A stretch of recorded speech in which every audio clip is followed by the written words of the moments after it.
depuis cette terre que le monde regarde mourir en direct, depuis cette prison à ciel ouvert où l'on vit un gazacide.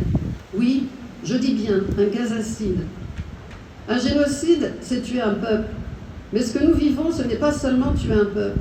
C'est tuer l'histoire, c'est tuer la terre, c'est tuer l'éducation, la santé, l'archéologie, le passé, même l'avenir. Et surtout, c'est tuer l'humanité des Palestiniens. Ce prix, je le reçois au nom de la Palestine, au nom de Gaza, au nom de tous les journalistes palestiniens. Je le reçois au nom de ceux qui sont encore en vie et qui continuent de travailler au cœur de ce génocide. Au nom de ceux qui ont été tués par l'armée d'occupation alors qu'ils exerçaient simplement leur métier. Au nom de ceux qui ont été blessés, amputés, emprisonnés dans les prisons d'occupation. Au nom de ceux qui sont encore portés disparus et dont les familles ignorent toujours le sort. Chaque personne tuée avait un nom, un visage, une famille, des rêves, des ambitions, une histoire. Mais ce prix est aussi une reconnaissance pour toutes les victimes de ce génocide. Une reconnaissance que leur voix a été entendue. La voix des enfants tués dans les écoles où ils pensaient trouver refuge. La voix des femmes massacrées par les gouvernements israéliens alors qu'elles vivaient dans des camps de fortune après avoir perdu leur maison. La voix des familles entières ensevelies sous les décombres.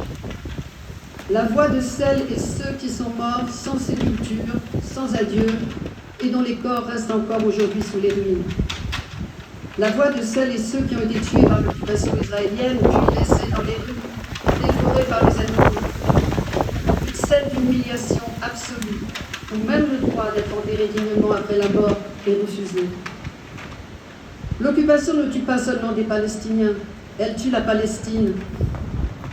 Le grand poète palestinien Mahmoud Darwish écrivait « Sur cette terre, il y a ce qui mérite la vie. » Et c'est exactement cela que les Palestiniens défendent chaque jour, le droit de vivre avec dignité.